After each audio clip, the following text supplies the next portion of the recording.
Is it recording? Okay. Hello everyone, welcome to your May 2025 astrological forecast. So the month starts off with the sun still in Taurus up until the 20th.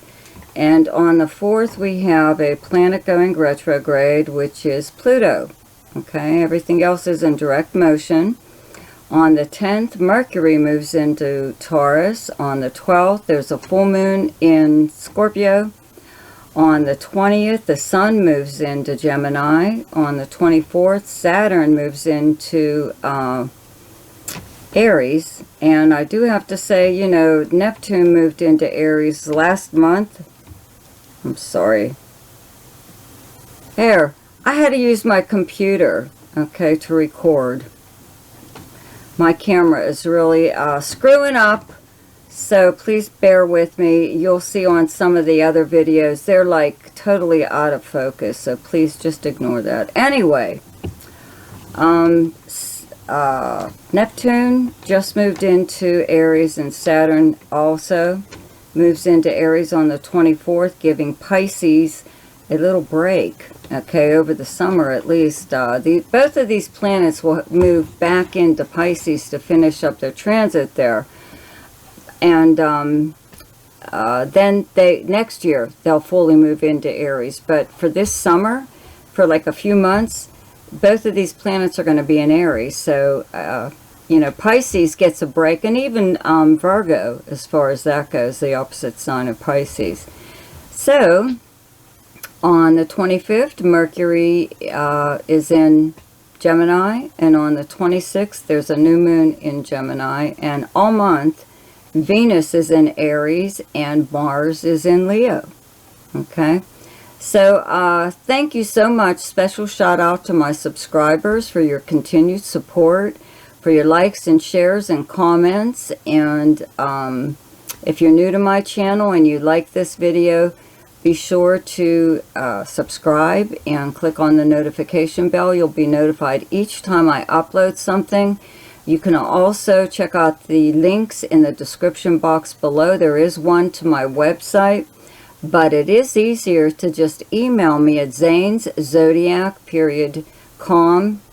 I'm sorry, Zane Zodiac at gmail.com. Okay. And just ask me whatever it is you would like to know, whatever service, you know, do I offer this service or that service or whatever. And there's also a thing called Ask Me a Question, which is for those of you who only want to know maybe one or two things about your chart. And also, don't forget to check out my weekly forecast, which is now daily shorts. And now for your forecast. Hi, Sagittarius. So, okay, well, the sun is in Taurus in your 6th house of the kind of work you do. The workplace, your co-workers, your house of health, and your house of service to others. So the sun's here up until the 20th, and Mercury moves here on the 10th. Okay, Mercury's moving very fast because it does move into Gemini on the 25th, right? So this is very quickly. And the planet Uranus is still in Taurus, okay? Somebody may contact you regarding work, okay? Either something that you already do or possibly used to do, maybe, that they would like you to do this again, you know, whatever. If you offer some kind of service, or if you create something, some form of art, you know, with the planet Uranus here, it has prompted you to explore like other areas as far as work goes and creativity, you know, like the real this really creative side of you coming out with this planet here. So you more than likely have already done this, or have already created a side job, or that hopefully is now your main source of income. If that's not the case, you know, you still will always have the opportunity to do that. But right now with the sun here, that's where your focal point is right now, is work. Doing more work, or something new, Or you may just actually, you know, when Mercury moves here on the 10th, get a lot more work thrown your way. Okay, so, you know, something's going on here where someone may even be like contacting you for a collaboration of some kind in regards to work. Okay, so also though with Mercury here in your 6th house, you may, you know, well, first of all, there's a full moon. Okay, there's a full moon on the 12th in Scorpio in your 12th house. It's directly across from your 6th house of Taurus, right? And the 12th house is behind the scenes activities by you or someone else, secrets and confidences, the subconscious mind, dreams, psychic ability, the house of charity, the house of confinement, many things. Okay, so whatever's going on with a full moons are supposed to take care of a problem. It'll bring it to the surface where you have to deal with it, right? But then once it's out there and the air is cleared, you know, you don't have to deal with it again. So something like that is occurring here, but it's happening possibly in secret or behind, excuse me, behind the scenes. So it could be work related, okay? Or it could be if you, as far as service to others goes, you know, maybe you've been helping someone off and on, and vice versa. Okay, that's, according to me, my idea of service to others is when someone needs your help in some way or other. So they approach you and ask you for a favor, and in turn offer to do something for you, so you both benefit from the arrangement. So it could be something like that. You may find out some new news, you know, regarding this kind of setup if you already have one. Or if you have someone approaching you to do this, you know, they need your help, and they offer to do something for you in return. But, you know, you may kind of be suspicious and may already know something that as to why they're coming to you and asking you for help, or even though they're not really telling you that, they're not giving you all of the information you may need in order to make a decision as to whether or not you want to help them. Okay, I'm gonna sneeze. Sorry about that. Oh.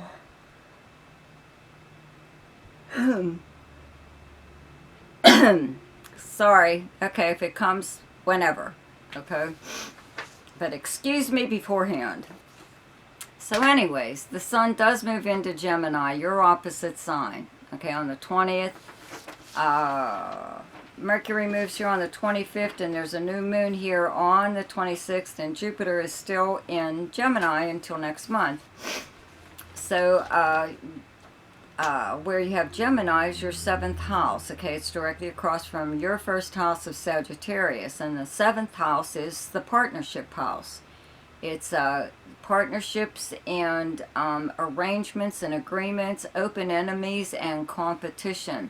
But it's your close relationships, more or less. It's like a friend or a romantic partner or even a business partner. And with Jupiter here since last year, it should have brought you more opportunities for any of these kind of relationships, you know. So one could actually be, you know, striking up right now. That's why I said about a collaboration. With Jupiter in the 7th house, it's giving you like an array of people to choose from, you know. So you may be contacted by more than one person, either wanting to hire you for whatever it is that you do, you know, your services, or buy whatever it is. If you create a product of some kind or a design of some kind, they may be wanting you to do something special, you know, whatever.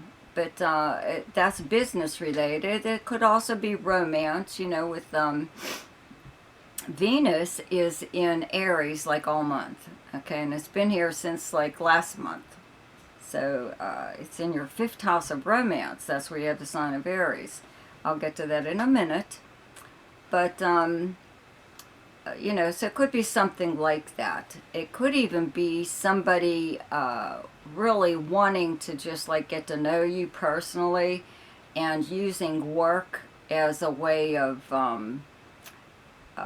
like as an excuse, okay, to contact you or whatever, okay. Let's see here, but again, a new moon here brings a new beginning, so it could be the start of some kind of new relationship or an arrangement or agreement with someone, okay. Let's see here.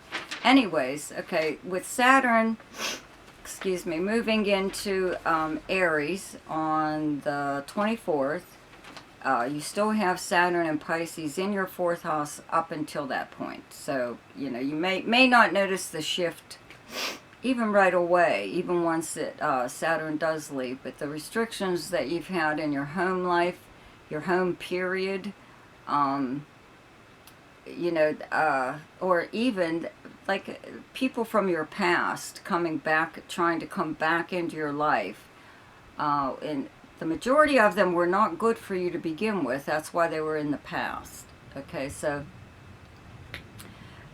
all of these things will, you know, over the summer will be gone because they'll be, you know, Saturn and Neptune will be in Aries, but they do have to move back into Pisces to finish their transit. So these planets really won't move into Aries until next year. And you have Aries on your 5th house of fun and romance, creativity, gambling and speculation, any kind of entertainment, game or sport, and anything to do with children, okay?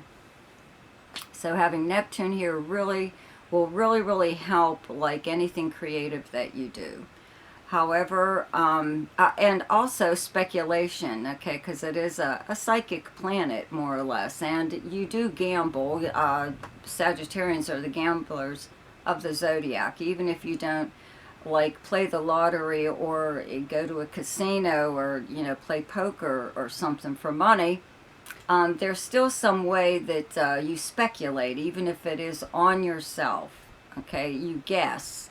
You take a risk on a creative project or even a romance, something or other, something like that, okay? When Saturn moves here, especially if you're a writer, you know, Pluto is in Aquarius in your 3rd house of the written word, right? So you more than likely over the next 20 years will write something that's probably pretty profound. Could even be something that is found in, like, public libraries as a reference, or it could be a story. It could be anything, a film script, or, you know, I always say, you know, Neptune rules celluloid, so film. You know, you could be a filmmaker or an actor, a photographer, just any form of entertainment, a dancer, singer, you're in a band, you know. Neptune helps this area. It helps you to like dream of really neat things as far as art goes, you know. But it's not so good when it comes to, let's say, like romance, you know, because you could be that's why it's a good idea to follow your instincts, okay? Sagittarians are one of the most psychic signs in the Zodiac, given as one of their attributes the gift of prophecy, okay? And using the calendar I use, Nostradamus is a Sagittarian born in December, okay? Anyways, so he's the most famous of the Sagittarians as far as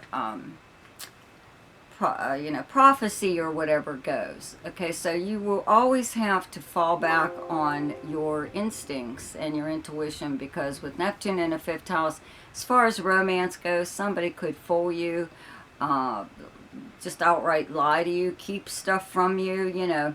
Things like, you know, you maybe just started dating someone, but they failed to mention that they have 3 kids, you know, and you don't have any, and you have never had any, you know, and you're not going to have any, you know, things like that.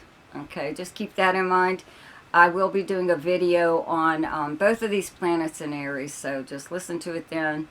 But when Saturn moves here too, whatever you do that's creative, you're really going to have the energy, more or less, to stick with something that could be very boring, very time consuming, tedious, whatever it is. But if it's creative, it's something that you really, really enjoy.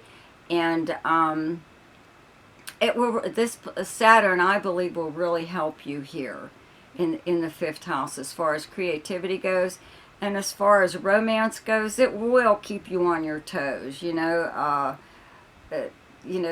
Saturn governs reality, more or less. So you could pretty much figure out who's telling you the truth and who isn't. Anyways, who's a good catch? Who's a good person to pursue? Who's a good person to run away from? Stuff like that. Okay. Anyways. Let's see here. And, Mars is in Leo all month, too, in your ninth house. Okay, you are the natural ruler of the ninth house. And, you just may be, ninth house being long distance travel, communications, foreign countries, people, languages, higher learning, media and publishing, your feelings on spirituality and religion, your philosophy on life, the house of adventure. So I would have to say the adventure thing is really kicking in here. You may not have been able to travel lately, but maybe now you will. Maybe you'll have, like more opportunities, more or less, for travel. Okay. Let me see what else here. That's about it. Okay, the best time to do something each month is when the moon is in your own sign, and the moon is in Sagittarius on the 13th, 14th, and 15th.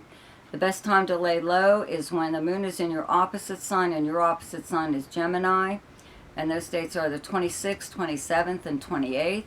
The best time for romance, recreation, creativity, fun, gambling and speculation, and anything to do with children is the 8th, 9th, 10th, 22nd, 23rd, and 24th.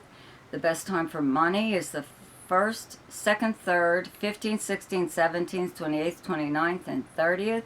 The best time for your career is the 5th, 6th, and 7th. And the best time for communication and travel is the 3rd, 4th, 5th, 18th, 19th, and 20th. Excuse me. So I hope you enjoyed your forecast for May. Be sure to check out my weekly forecasts, which are now daily shorts. See ya!